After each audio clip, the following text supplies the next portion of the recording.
અમેરિકાના રણ પ્રદેશમાં તમારું સ્વાગત છે મિત્રો.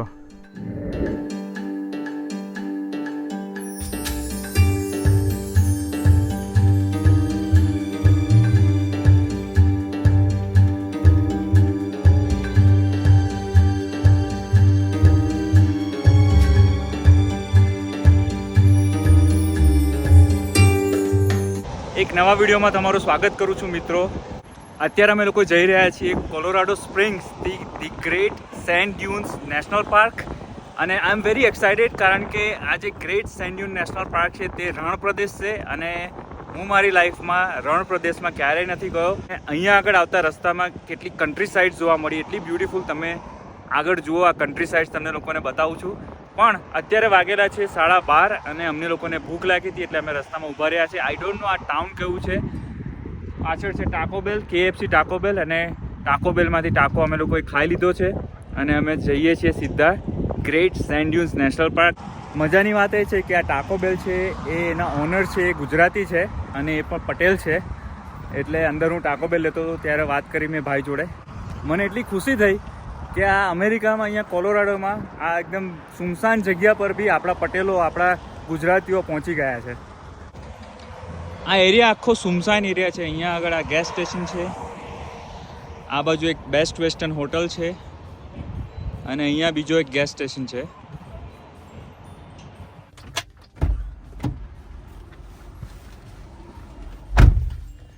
Let's go guys.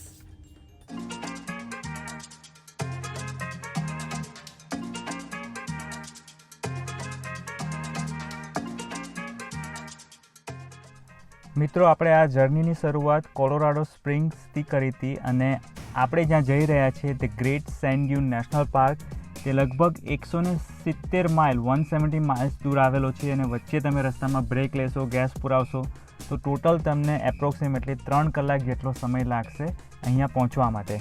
મોટાભાગનો રસ્તો એકદમ સુમસાન છે, ખૂબ જ ઓછા વ્હીકલ્સ તમને રસ્તા પર જોવા મળશે.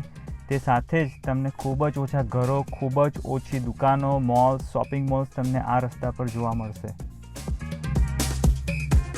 પાછળ અહીંયા આગળ જે માઉન્ટેન દેખાય છે બધા, બહુ બધા. આપણે ખબર છે સ્કૂલમાં હતા, નાના હતા ત્યારે પેલું ચિત્રકામનો સબ્જેક્ટ આવે ત્યારે બધા પર્વતો દોડતા હોય એક પછી એક લાઈનમાં. તે રીતના એક પછી એક રિયલમાં બધા માઉન્ટેન્સ અહીંયા તમે જોઈ શકો છો.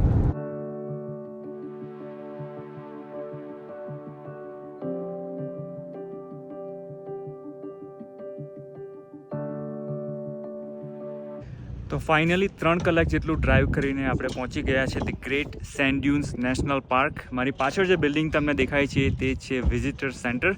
તો અંદર જઈને થોડીક ઇન્ફોર્મેશન લઈ લઉં છું અને પછી આપણે જઈએ જ્યાં આપણું ડેસ્ટિનેશન છે, સેન્ડ ડ્યુન્સ એટલે કે રણ પ્રદેશ, ત્યાં આગળ. Let's go.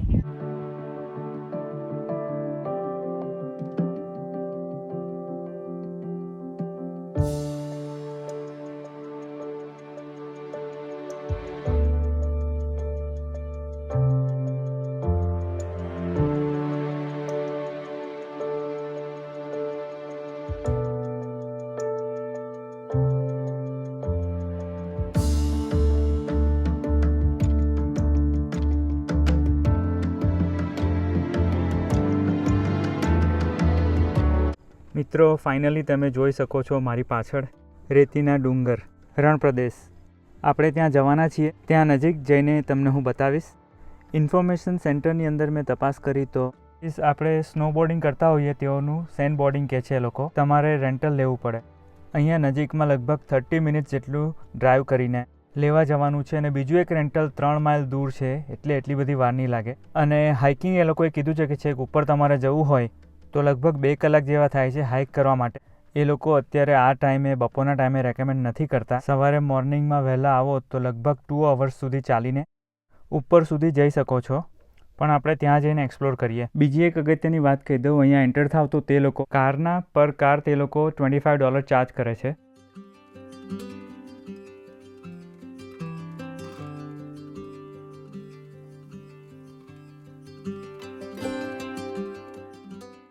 અત્યારે હું રેન્ટલ સેન્ટર પર મારું સેન્ડ બોર્ડ લઈ રહ્યો છું. આ જગ્યા એકચ્યુઅલીમાં વિઝિટર સેન્ટર આવે તે પહેલાં જ આવે છે. સેન્ડ બોર્ડ લઈ લીધું છે 3 માઇલ દૂર આવીને. ફક્ત 3 માઇલ જ દૂર હતું આ જગ્યા. Let's have fun. અહીંયા આગળ સેન્ડબોર્ડ રેન્ટલ કર્યું તો ત્યાં આગળ એક ગેસ સ્ટેશન મળી ગયું છે. મને લાગે છે કે આ દુનિયાનું સૌથી નાનું ગેસ સ્ટેશન હશે. ખાલી 2 જ પંપ આવેલા છે અહીંયા આગળ અને સેલ્ફ સર્વ છે. આઈ ડોન્ટ નો ચાલુ છે કે નહીં, પણ ચાલુ હોય તેવું લાગી રહ્યું છે. હું હાઈલી રેકમેન્ડ કરીશ અહીંયા આવતા પહેલાં તમે તમારે કારની પેટ્રોલની ટાંકી પહેલેથી જ ફૂલ કરાવીને આવો તો સારું પડશે. આ જે સેન્ડબોર્ડ જે લીધું છે ને તેમાં આપણે બેસીને સ્લાઇડ કરી શકીશું. બીજું ઊભા કરાય તેવું પણ હતું, પેલું સ્નોબોર્ડિંગ કરતા હોય તે ટાઈપનું, પણ બેસીને કરીશું તો થોડું ઇઝી રહેશે. ઊભા કરવાની પ્રેક્ટિસ નથી એટલે. અને $25 રેન્ટલ લીધી છે. પર ડેનું રેન્ટલ હોય છે $25. અને ક્રેડિટ કાર્ડ આપો એટલે થોડા ટેક્સ બી લગાવેલા છે.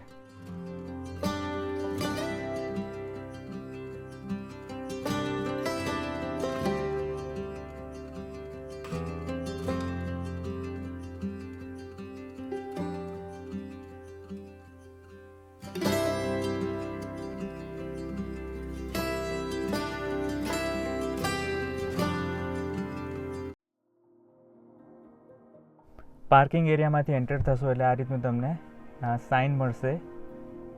અને જેમ જેમ આપણે અંદર જઈશું તેમ અહીંયા શરૂઆતના એરિયામાં થોડુંક પાણી આવેલું છે, એટલે તમારે પાણીને ઓળંગીને જવું પડશે સેન્ડમાં. તો હાઈલી રેકમેન્ડેડ કે પગમાંથી તમે મોજા અને બૂટ કાઢી નાખો. મેં નહોતા કાઢ્યા એટલે મારા બૂટ થોડા ભીના થઈ ગયા છે.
આ રેતી ગરમ છે પણ પકડાય એવી છે, વાંધો નથી.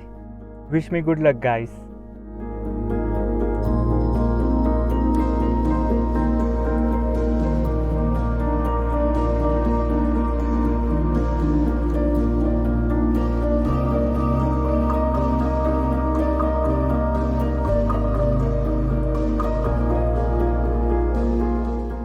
લાઈફમાં મેં ક્યારેય રણ પ્રદેશ નથી જોયો. ફર્સ્ટ ટાઈમ હું આટલા રણની અંદર આવેલો છું. ઇન્ડિયામાં જેસલમેરનું રણ ખૂબ જ પ્રખ્યાત છે. અહીંયા આગળ યુએસમાં કોલોરાડોનું આ નેશનલ સેન્ડ ડ્યુન્સ રણ પ્રદેશમાં અથવા તો તમે આ એરિયામાં આવો તો હાઈલી રેકમેન્ડ કરીશ કે પાણીની 2-3 બોટલો સાથે રાખજો, કારણ કે ડિહાઇડ્રેશન ખૂબ જ ઝડપથી થાય છે અહીંયા.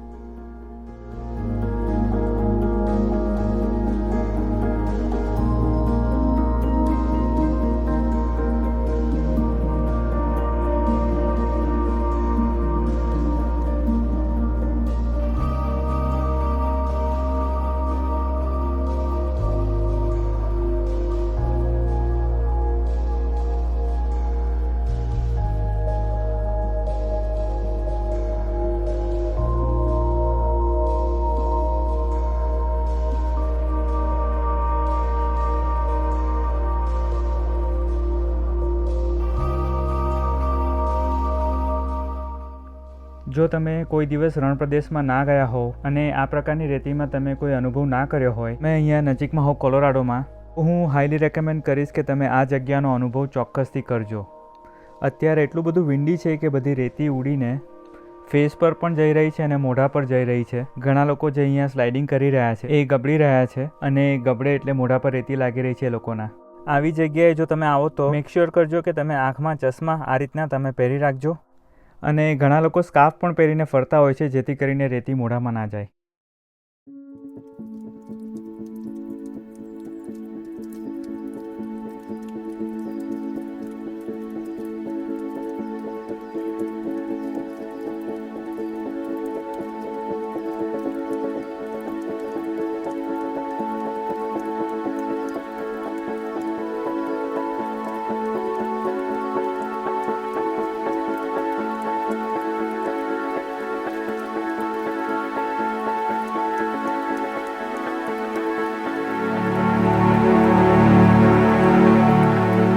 તમે લોકો આવા કોઈ રણ પ્રદેશમાં આવેલા હો ઇન્ડિયામાં કે બીજા કોઈ પણ દેશમાં, તો કઈ જગ્યા હતી તે નીચે કોમેન્ટમાં લખીને મને જરૂરથી જણાવજો. આ રણ પ્રદેશમાંથી આ વિડીયો અહીંયા જ પૂરો કરું છું મિત્રો. આઈ હોપ તમને આ જગ્યા ગમી હશે. મળીશું પાછા આપણે નવા વિડીયોમાં. ત્યાં સુધી તમે લોકો કરો જલસા.